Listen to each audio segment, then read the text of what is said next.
क्या हाल पढ़ ले गैंग। बिल्कुल बेसिक से देखने वाले हैं हर एक चीज। जैसे एटम्स क्या होता है हम सबको पता है भैया कि जैसे सोडियम हमने देखा एटम है। मैग्नीशियम का एक यूनिट क्या है, सबसे स्मॉलेस्ट यूनिट एटम है।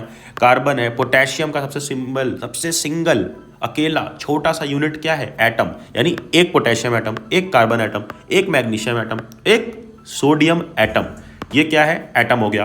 फिर उसके बाद आयंस क्या होता है, आयंस भैया होते हैं इसी का चार्ज स्टेट, अनस्टेबल स्टेट। जैसे सोडियम का होता है के प्लस, और सॉरी पोटेशियम का के प्लस, फिर सोडियम का Na प्लस, मैग्नीशियम का Mg2 प्लस। ठीक है। अब आगे मॉलिक्यूल्स क्या होता है, जब ये सिंगल सिंगल लोग बेचारे जो सिंगल रह रहे हैं, ये सिंगल लोग अगर कंबाइन कर ले, ठीक है, कॉम्बिनेशन में आ जाए तो बन जाते हैं मॉलिक्यूल्स। जैसे O2 ऑक्सीजन, CO2, MgO2 यानी CO2 में क्या, कार्बन और ऑक्सीजन ने कंबाइन किया तो बना क्या, CO2 एक मॉलिक्यूल। MgO2 में मैग्नीशियम और ऑक्सीजन ने कंबाइन किया तो क्या बना, MgO2 मैग्नीशियम ऑक्साइड। फिर अब कंपाउंड्स क्या होते हैं, कंपाउंड्स वो होते हैं जब ये मॉलिक्यूल्स ही आपस में कंबाइन कर ले। जैसे कैल्शियम एक और कार्बोनेट एक, तो कैल्शियम कार्बोनेट और एल्यूमिनियम सल्फेट, तो ये सारे हैं कंपाउंड्स। बट ये बहुत बेसिक था जो हमने 9th में पढ़ रखा है। हमें फोकस करना है इधर कि ये जितने भी आयंस हैं इनकी वैलेंसी कितनी है। यानी ये जो चार्ज है, जैसे मैंने ऊपर बताया था कि हम लिखते हैं इस तरह से Na प्लस, तो ये जो प्लस ऊपर लिखा है ये चार्ज है। Mg2 प्लस ये क्या है, ऊपर चार्ज है। ये एक्चुअली होती क्या है, वैलेंसी होती है। जैसे अगर हम देखें वैलेंसी वन वैलेंसी किसकी होती है, सोडियम की Na प्लस, पोटेशियम की K प्लस, सिल्वर की भी और कॉपर की भी। फिर दो वैलेंसी किसकी होती है, मैग्नीशियम की, यानी ऊपर दो चार्ज है 2 प्लस, कैल्शियम की 2 प्लस, जिंक की 2 प्लस। उसी तरीके से अगर हम देखें तो माइनस भी होती है, hydride minus, chloride Cl minus, bromide Br minus, iodide I minus. उसी तरह से ऑक्साइड और सल्फाइड की 2 माइनस, नाइट्राइड की 3 माइनस। तो ये तुम्हारी पूरी की पूरी टेबल है। और ये क्या है, पॉली एटमिक आयंस कि जो एक से ज़्यादा एटम से मिलकर बने हैं। जैसे अमोनियम जो नाइट्रोजन और हाइड्रोजन से मिलकर बना है NH4, इसकी वैलेंसी कितनी है, ध्यान से देखो, ऊपर प्लस मतलब +1, हाइड्रोक्साइड की -1, नाइट्रेट की -1, हाइड्रोजन कार्बोनेट की HCO3 की -1। उसी तरह कार्बोनेट, सल्फाइड और सल्फेट की भी देख लो 2 माइनस 2 माइनस 2 माइनस। तो ये तुम समझ गए। ये टेबल का स्क्रीनशॉट ले सकते हो, ये बहुत काम आने वाली है, और बहुत काम आने वाली है उनके लिए जिन्हें कुछ भी नहीं आता। जैसे अगर तुमने कई जगह देखा होगा कि भैया लिखा रहता है NaCl, तो ये NaCl कैसे बना, तो सोडियम का ऊपर हमने देखा वैलेंसी कितनी है, Na प्लस की वैलेंसी कितनी है, +1, नीचे लिख दो उसके।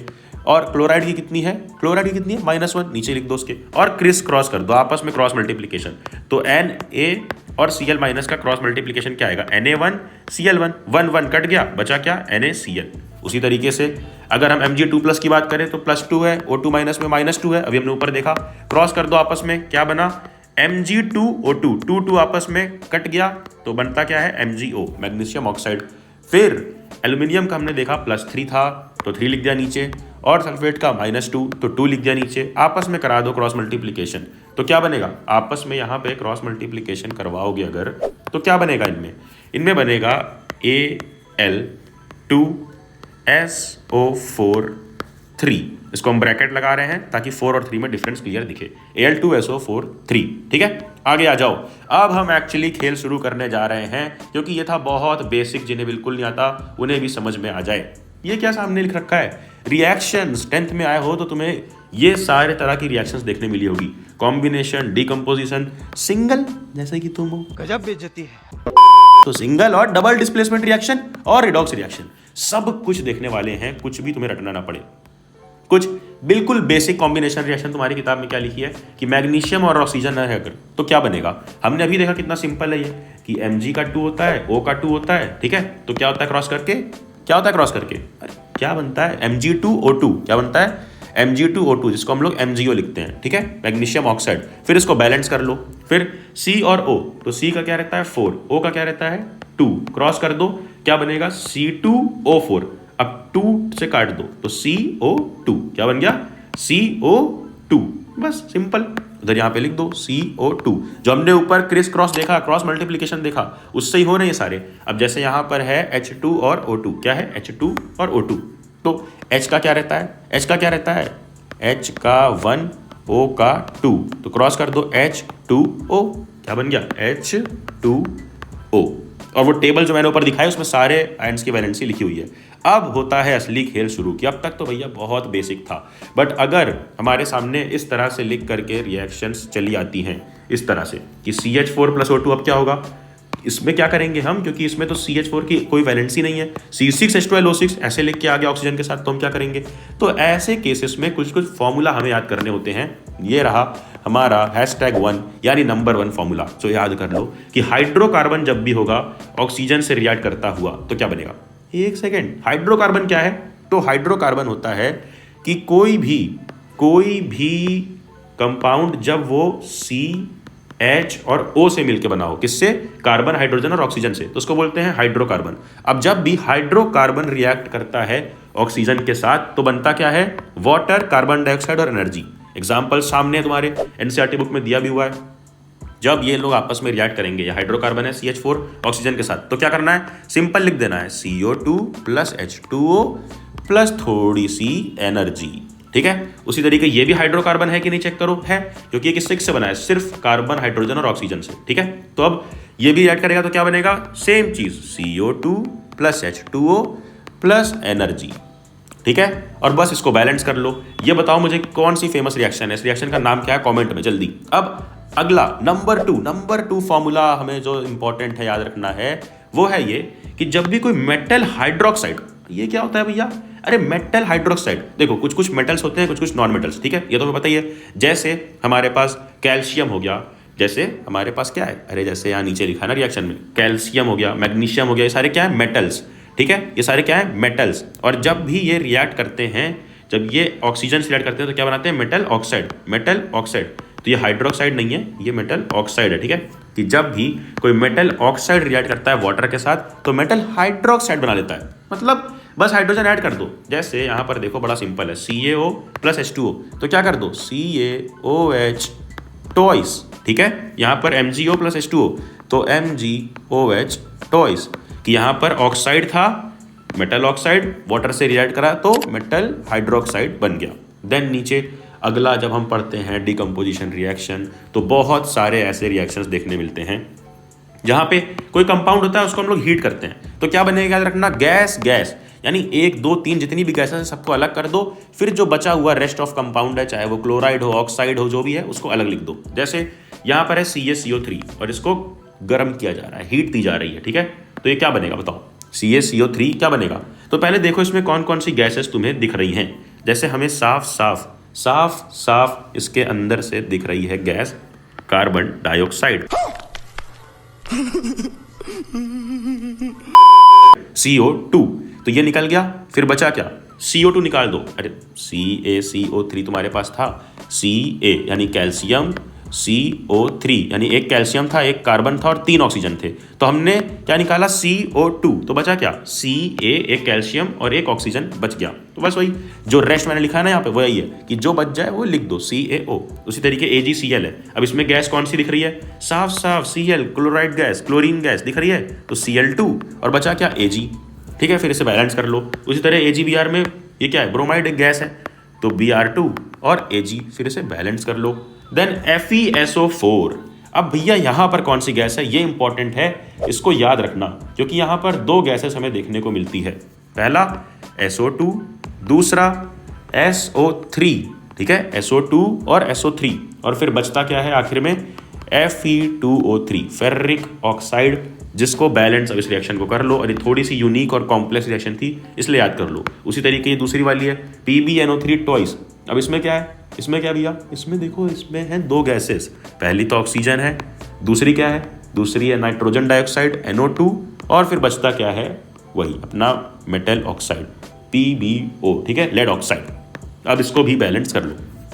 देन अगली रिएक्शन जो होती है डिस्प्लेसमेंट रिएक्शन, इसको समझने के लिए हमें आना चाहिए रिएक्टिविटी सीरीज, बट इसको याद नहीं करेंगे, इसको बहुत सिंपल तरीके से देखेंगे। देखो ये क्या है, रिएक्टिविटी सीरीज है कि ऊपर वाले मोस्ट रिएक्टिव है, जैसे पोटेशियम, सोडियम, कैल्शियम, और फिर रिएक्टिविटी क्या होती जा रही है, रिएक्टिविटी ऐसे जब हम नीचे आ रहे हैं तो कम होती जा रही है, नीचे वाले लीस्ट रिएक्टिव है, जैसे गोल्ड, सिल्वर। तो अब इसको याद कैसे करें, K, Na, Ca, Mg, ये सब सिंबल हैं इन सारे के। तो अब इसको याद करो एक निमोनिक से, कैटरीना, के से कैटरीना, Na से ने, कैटरीना ने कार मांगी अल्टो, जेन, फरारी, फिर भी, पीबी का मतलब फिर भी H से क्या है हाइड्रोजन, फिर भी हाई क्यों, मिली से मरकरी, M से याद रखना, मिली सिल्वर ऑडी, AU से ऑडी।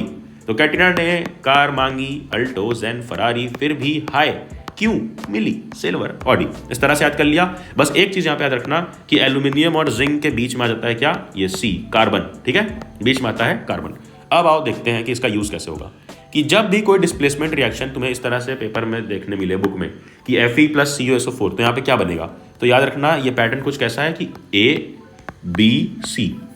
तो जब A और BC आपस में रिएक्ट कर रहे हैं तो AC तभी बनेगा, यानी A B को तभी डिस्प्लेस करेगा जब A ज़्यादा रिएक्टिव हो। और ज़्यादा रिएक्टिव मतलब कि जब वो इस टेबल में ऊपर हो, जैसे पोटेशियम ये आयरन से ऊपर है, जैसे कैल्शियम ये कॉपर से ऊपर है। ठीक है, तो जो ऊपर रहेगा वही नीचे वाले को डिस्प्लेस करेगा, इतना याद रखना है। अब आयरन प्लस कॉपर सल्फेट का हमें रिएक्शन निकालना है, तो हमें क्या याद रखना है दिमाग में, सिर्फ वही, कैटरीना ने कार मांगी अल्टो जेन फरारी, Fe पर हम आ गए हैं, फरारी। ठीक है, तो ये रहा Fe। अभी Cu कॉपर को क्या डिस्प्लेस कर पाएगा, तो देख रहे हो इसके ऊपर कॉपर बिल्कुल भी नहीं है, इसके ऊपर कॉपर नहीं है, इसके नीचे आएगा अल्टो जेन फरारी, फिर भी हाँ जी क्यों मिली, Cu नीचे आ रहा है तो ऊपर वाला नीचे वाले को डिस्प्लेस इजिली कर देगा। तो यहाँ पे क्या बन जाएगा, FeSO4 + Cu हो गया अकेला, फिर Zn + CuSO4 है। तो देखो यहाँ पर देखो साफ साफ, ये है Zn और ये है Cu, तो Cu से ऊपर है Zn, तो हाँ Zn भी यहाँ पे डिस्प्लेस कर देगा। क्या बनेगा यहाँ पे, क्या बनेगा, ZnSO4 + Cu। फिर अब लेड प्लस कॉपर क्लोराइड की Pb + CuCl2। तो देख लो यहाँ पर कॉपर नीचे ही है और लेड इससे ऊपर है, चाहे 2 ही कदम ऊपर है बट ऊपर है, तो यहाँ पर भी हो जाएगा डिस्प्लेसमेंट। और यहाँ पर भी क्या बनेगा डिस्प्लेस होकर, जल्दी कमेंट करके मुझे बताओ। अगला ये वाला बताओ, ये वाला यहाँ पर कि कॉपर + FeSO4। तो इस रिएक्शन जो हमने लिखा यहाँ पर याद करके दोबारा से लिखो, कैटरीना ने कार मांगी अल्टो जेन फरारी। इसमें देखो कि क्या कॉपर आयरन के ऊपर है तभी तो डिस्प्लेस करेगा, तो नहीं, कॉपर यहाँ पर साफ साफ दिख रहा है कि कॉपर काफ़ी नीचे है आयरन के, ये रहा आयरन और ये रहा कॉपर। ठीक है, तो ये डिस्प्लेस नहीं कर पाएगा, यहाँ पे रिएक्शन नहीं होगी। इसलिए मैंने यहाँ पे लिखा है कि only when A is more reactive than B, तभी ये रिएक्शन होती है। अच्छा ठीक है, समझ गया। फिर अगली डबल डिस्प्लेसमेंट रिएक्शन, जैसे कुछ ऐसा पैटर्न तुम्हें देखने को मिलता है, कुछ ऐसा देखने तुम्हारी किताब में मिलेगा कि इतना बड़ा सा कंपाउंड लिखा होगा, बगल में एक और बड़ा सा कंपाउंड, अब पता करो यहाँ पे क्या बनेगा। तो याद रखना ये कुछ ऐसा पैटर्न है कि AB + CD, तो AB + CD रिएक्ट करके AC और BD बनाते हैं, यानी एक किसी से कंबाइन कर लेगा दूसरे से और दूसरा तीसरे से। ठीक है, अलग अलग मतलब पार्टनर्स को चेंज कर देते हैं, एक्सचेंज ऑफर। बहुत तेज हो रहा है। बस यहाँ पे चेंज क्या होता है, कैटायंस और एनायंस रिकम्बाइन होते हैं। जैसे यहाँ पर ध्यान दोगे तो Na2SO4, अब यहाँ पे कैटायन क्या है Na+, और SO4 का क्या था 2- हमने ऊपर देखा था। Ba में क्या है Ba+, ठीक है, और Cl क्या था माइनस। अब मैंने क्या बोला, कैटायंस और एनायंस ही आपस में चेंज होंगे और एक दूसरे को पार्टनर चेंज कर लेंगे। जैसे ये इसके साथ पार्टनर था तो अब चेंज करके इधर चला जाएगा, और ये इसके साथ पार्टनर था तो चेंज करके इधर चला आएगा, यानी क्या बनेगा इधर NaCl। अब NaCl कैसे बना, ये तो बड़ा सिंपल है। NaCl कैसे बना, NaCl ऐसे बना कि Na के नीचे +1 था, ये लिखा हुआ यहाँ पे, Cl के नीचे -1 था, क्रॉस हो गया तो NaCl बन गया, बिल्कुल सिंपल। तो यहाँ पर वही चीज़ लिखी हमने, NaCl + Ba2SO4। अब Ba के बाद 2 क्यों आया, क्योंकि SO4 2- की वैलेंसी क्या थी 2-, ठीक है, 2 वैलेंसी थी उसकी, इसलिए। अब ये वाले का भी सिंपल उसी तरीके से कि Pb कंबाइन हो जाएगा इसके साथ और K इसके साथ, क्योंकि Pb+ है तो ये माइनस के साथ जाएगा, प्लस माइनस वाले के साथ और माइनस प्लस वाले के साथ। बहुत सिंपल। और यहाँ पर लिख देते हैं, यहाँ पर सिंपली लिख दो, बहुत ही सिंपल सा आंसर। क्या है आंसर कि PbI2 + KNO3, ठीक है, PbI2 + KNO3। आगे बढ़ जाओ। Redox reactions. अब यहाँ पर भी कुछ करना नहीं है, जितना हमने बेसिक पढ़ा उसी के बेस पे हमें यहाँ पर आगे बढ़ना है। जैसे तुम्हारी किताब में लिखा हुआ है पहला रिएक्शन कॉपर + ऑक्सीजन। क्या लिखा है, कॉपर + ऑक्सीजन। तो हमने ऊपर ही देखा कि कॉपर क्या है, एक मेटल है जिसकी वैलेंसी +2 है, O2 की क्या है -2 है, आपस में क्रिस क्रॉस हुए CuO, क्रिस क्रॉस मेथड जो हमने ऊपर देखा, तो ये क्या बनेगा CuO, ठीक है। फिर अब यहाँ पर अगर ऐसा कुछ आ गया कि CuO प्लस H2 हाइड्रोजन, तो याद करो मैंने तुम्हें बताया था कि रिएक्टिविटी सीरीज का ध्यान देना है कि CuO प्लस हाइड्रोजन, तो रिएक्टिविटी सीरीज में यहाँ पर देखो ये एक और निमोनिक है याद करने का कि please stop calling me careless zebra, इस तरह से भी याद कर सकते हो। तो कॉपर कहाँ पे है, कॉपर ये रहा, कॉपर बिल्कुल ही नीचे है, ये रहा कॉपर, और हम क्या देख रहे हैं किससे, CuO प्लस H2 और हाइड्रोजन उसके ऊपर है। तो यहाँ पर होगा क्या, यहाँ पर सिंपली रिप्लेसमेंट होगा, H2 आ जाएगा इधर, H2 आ जाएगा इधर, तो बनेगा क्या H2O प्लस Cu, ठीक है।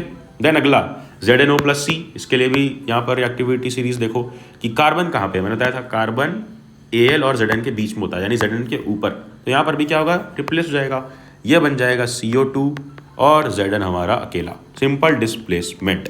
बट अब एक और रिडॉक्स रिएक्शन दी हुई है कि MnO2 प्लस 4HCl, इस केस में क्या बनेगा, तो यहाँ पर याद रखना कि MnO2 ये क्या है, मेटैलिक ऑक्साइड MO, और मेटैलिक ऑक्साइड क्या होता है, मेटैलिक ऑक्साइड होता है एक बेस, क्या बेस, और HCl क्या है, एक एसिड, और एसिड और बेस जब रिएक्ट करते हैं तो बनाते हैं सॉल्ट प्लस वाटर। तो सॉल्ट प्लस वाटर, सबसे पहले वाटर अलग कर दो, फिर सॉल्ट क्या बनेगा, Mn और Cl, ठीक है, MnCl2 बन गया, और एक गैस एक्स्ट्रा यहाँ पर निकलेगी, क्लोरीन गैस।